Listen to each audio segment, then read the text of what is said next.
25일입니다. 기도하겠습니다. 은혜로우신 하나님 아버지께서 우리들을 붙들어 주시고 인도하심을 믿습니다. 우리들에게 생명을 주시고 우리들에게 하나님의 백성답게 살 수 있는 힘과 능력을 허락하시니 하나님 감사합니다. 예수님의 이름으로 기도했습니다. 아멘.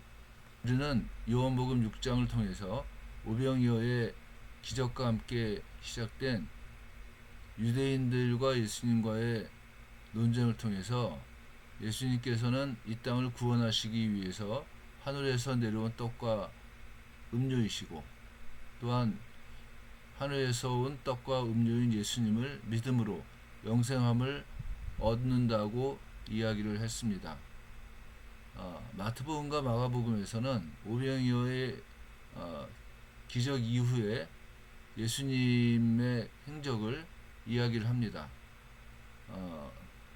마태복음에서는 예수님과 예수님의 제자들은 오병이어의 기적을 일으키신 베세다에서 게네사렛으로 이동을 하셨고, 마태복음에서는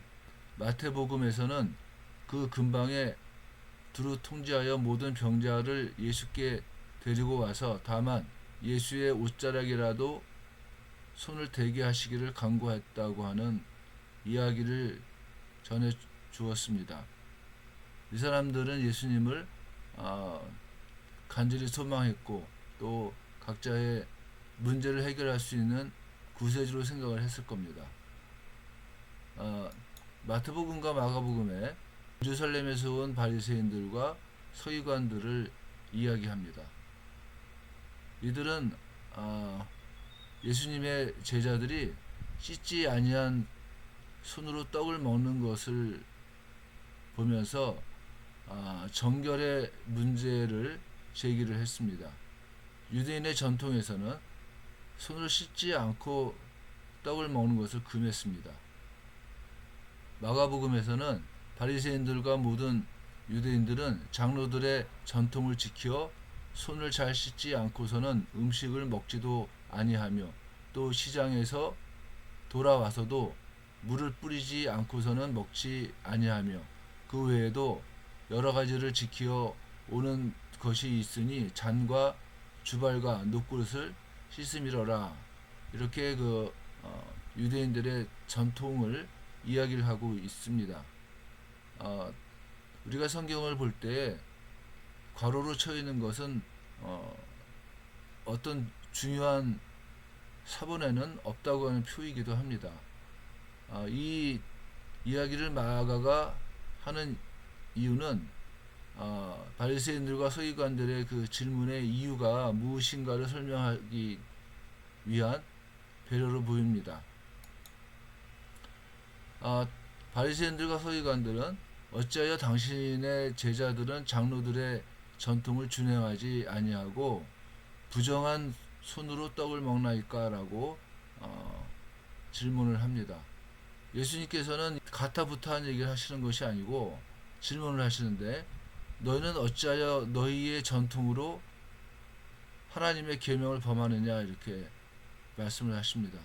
바리새인들과 서기관들은 장로들의 전통을 지키지 아니했다고 항의를 했는데, 예수님께서는 하나님의 계명을 범하는 바리새인들과 서기관들을 이야기하고 있는 겁니다. 예수님께서는 이 백성이 입술로는 나를 공유하되 마음은 내게서 멀도다. 사람의 계명으로 교훈을 삼아 가르치니 나를 헛되이 경배하는도다 하였느니라. 라는 이사야의 예언을 통해서 이스라엘 백성들, 특별히 바리새인들과 서기관들이 외형적으로는 하나님을 섬기지만 실제적인 삶은 하나님을 믿는 자로서의 삶이 아니라고 말씀을 하시고 있는 겁니다. 그뿐만이 아니라 장로들이 전통이 단순히 인간들의 선언인 것을 분명히 하시는 겁니다. 그리고 예수님께서는 서기관과 바리새인들이 하나님의 말씀을 어기고 있다는 사실을, 모세는 내 부모를 공경하라 하고 또 아버지나 어머니를 모욕하는 자는 죽임을 당하리라 하였거늘 너희는 이르되 사람이 아버지에게나 어머니에게나 말하기를 내가 드려 유익하게 할 것이 고르반 곧 하나님께 드림이 되었다고 하기만 하면 그만이라 하고 자기 아버지나 어머니에게 다시 아무것도 하여 드리기를 허락하지 아니하며 너희가 전한 전통으로 하나님의 말씀을 폐하며 또 이 같은 일을 많이 행하느니라. 이렇게 말씀을 하셨습니다. 모세의 율법 5계명은 내 부모를 공경하라 이겁니다. 그리고 신명기에나 출애굽기 같은 데서는 아버지나 어머니를 모욕하는 자는 죽임을 당하리라 이렇게 규례를 만들었는데 유대인들은 전통적으로 부모를 공경해야지만 될 상황에서 고르반이라고 얘기를 하면은 공경하지도 않고 또 공경하라고는 율법적인 의무에서 벗어날 수 있는 이 각기를 하나 만든 거예요. 예수님은 이 말씀을 통해서 유대인들이 전승으로 하나님의 말씀을 올바르게 지키지 못하고 있다는 증거를 얘기를 하신 겁니다. 그렇게 유대인들의 잘못을 얘기하시고 난 다음에 예수님께서는 이 처음에 나왔던 질문, 어찌하여 당신의 제자들은 장로들의 전통을 준행하지 아니하고 부정한 손으로 떡을 먹나이까라고 하는 이 질문에 대해서 예수님께서는 입으로 들어가는 것이 사람을 더럽게 하는 것이 아니라 입에서 나오는 그것이 사람을 더럽게 하는 것이니라 이렇게 바리새인들과 서기관들에게 답하십니다. 예수님의 제자들은 예수님의 이 말씀을 이해하지 못했습니다. 그래서 제자들은 예수님께 와서 무슨 뜻입니까? 라고 질문을 했을 때 예수님께서는 입으로 들어가는 모든 것은 배로 들어가서 뒤로 내버려지는 줄 알지 못하느냐. 입에서 나오는 것들은 마음에서 나오나니 이것이야말로 사람을 더럽게 하느니라.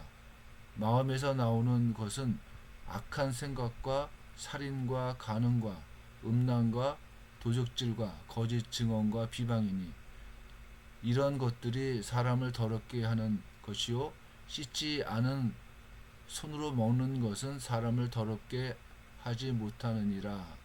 이렇게 해설을 하시는 겁니다.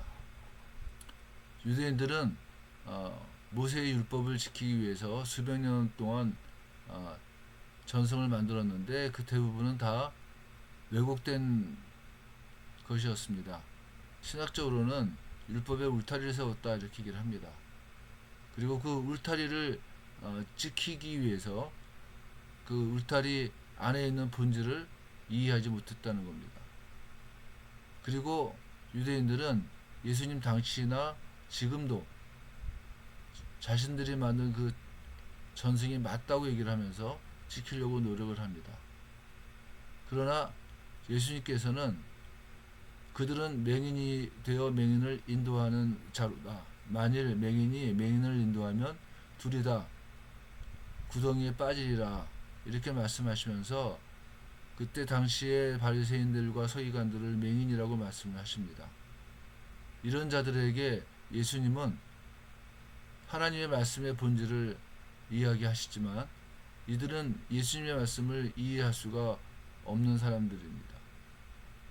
왜냐하면 경건의 모양은 있으나 경건의 본질을 지키지 못하기 때문에 하나님의 말씀을 올바르게 이해할 수도 없고 또 그 말씀을 삶에서 감당할 수도 없다는 겁니다. 참된 경건은 하나님의 말씀을 올바로 알고 지키는 데서부터 나오기 때문입니다. 오늘 하루 살면서 우리들은 이 말씀의 본질을 우리들의 삶을 통해서 발견해 나갈 수 있으면 좋겠습니다. 기도하겠습니다. 하나님 아버지, 우리들의 삶의 말씀을 지키는 경건함이 있기를 간절히 원합니다. 또한 하나님이 함께 하심을 우리들의 삶에서 나타낼 수 있도록 도와주옵소서. 내일은 하나님 아버지 주일입니다. 아버지를 온전하게 예배하는 경건이 우리들의 삶 가운데 있기를 원합니다. 모든 말씀을 예수님의 이름으로 기도합니다. 아멘.